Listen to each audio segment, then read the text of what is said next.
religions happen to be a peculiar form of philosophy whose purported revelations tended in their ignorance to venture factual or historical statements that blundered into the decidable realm.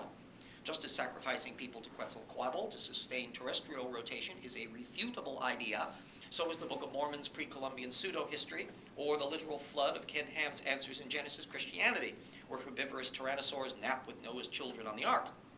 But if you venture downstream to the religious beliefs of a Francis Collins, you are no longer in a position to pry Jesus off the field with a purely scientific lever.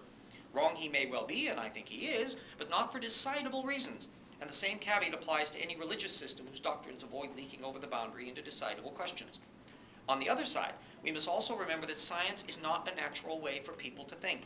The Tortucan part of us is all too willing to only pay attention to the things that reinforce what we want to be true. The scientific method, with its focus on precision of thought, an open culture of peer review, and ultimate utilitarian tests of predictability and repeatability, has wonderfully minimized the self-medicating effects of our Tortucan ruts. It has not flattened them out. The best of us may claim only to relatively shallow ones, not to being by nature rut-free. Since an idea worth having is one worth defending, the proper way to keep the Tortucan hounds at bay is to expose them properly to the light of public reasoning, and we have quite an arsenal at our disposal to do it. On the scientific front, evolution is an ideal litmus test to weed out a lot of Tortucans up front. While Hank Hanegraaff pompously declares how in our modern age of scientific enlightenment it is impossible to believe in evolution, the plain fact is that exactly the opposite is true. And knowing which questions to ask of such people can cut to the chase very quickly in the Tortucan exposing department. I found the fossil intermediate issue handy, for anti-evolutionists are not merely bad at describing what they would accept as an ancestor for such and so an animal, they are literally incapable of thinking about it. Some of you may be aware of Kurt Cameron's Crocoduck that he was putting on the media sometime. This is not a legitimate intermediate, and he has no clue that it isn't. So the honest, another good entry question would be, what technical journals do you read on a regular basis? The honest anti-evolutionist will likely answer none, which then leads to the follow-up, where are you getting your anti-evolution information then?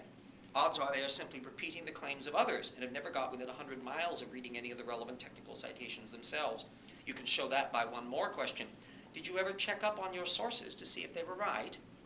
Tortucans don't play this sort of game very well. But it also means we do have to play it well. And that means carefully documenting whatever claims we make, grounding our arguments whenever possible on the solid foundation of primary resources. That is where working together can be so powerful. No individual can hope to have read everything, but it is amazing what a collective system can do. After all, that is exactly what has made the scientific culture so reliably productive. How does this apply to the religion issues we secularists are so concerned with? If religion has one foot planted in the realm of undecidable propositions, how are we to play that game? By the same spot the Tortucan approach. Find and ask the right questions to put on display the very feature that the apologetic mind is usually so skilled at concealing. What is it they are not thinking about? Religion is chock-a-block with them. Don't you believe in God? Einstein had a good response to that one. Define God for me and I'll tell you whether I believe it. The lesson here, don't let religionists slip in their assumptions surreptitiously. Another approach here uses mathematical logic. Though I came up with the idea on my own, unfortunately Bertrand Russell beat me to it. If you take all religions as doctrinal systems, there are so many points of contradiction that there are only two alternatives to the question of which one of them could be true.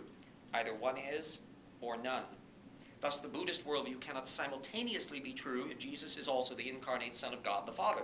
Just as with Einstein's define your terms reply, forcing Tortucans to explain why their version is the obviously superior one to be true will inevitably expose their propensity for double standards and selective use of evidence.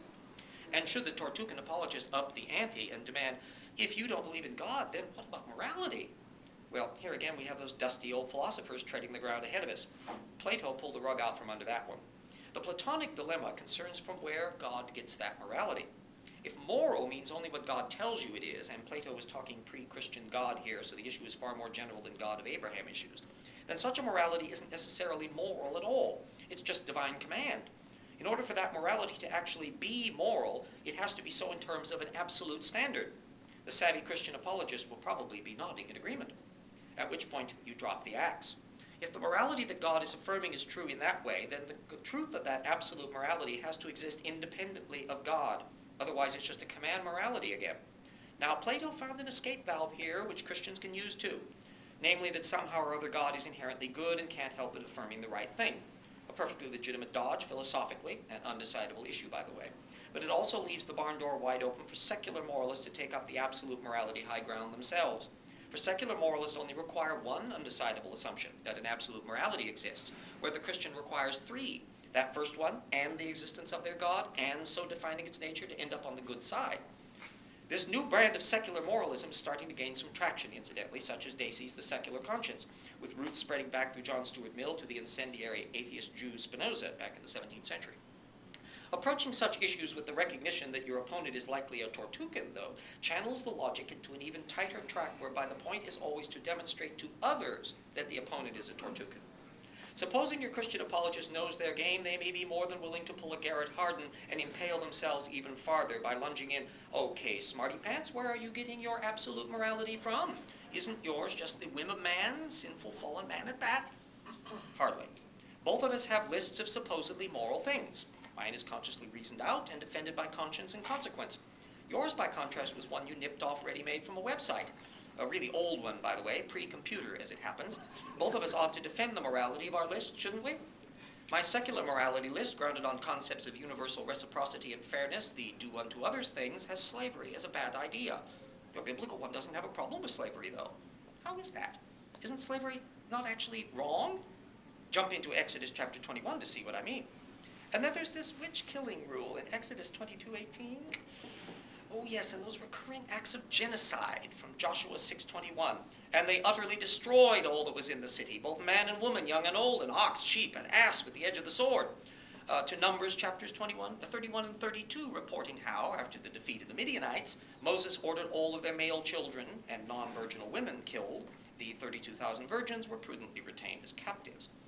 That's where it's handy, not merely to have read the primary source, but having a Bible right there so that you can consult the hardcover version of their pre-computer blog right on the spot, so that the Tortucan side of their professed belief in an absolute morality can be explored at length. Other religious traditions would need to be investigated with similar precision, which is why a collective enterprise of collating litmus test issues can be so productive. While Tortucan hunting can be a strenuous contact sport, it is one, I suggest, not without its redeeming pleasures and larger social importance. Any questions? Yeah.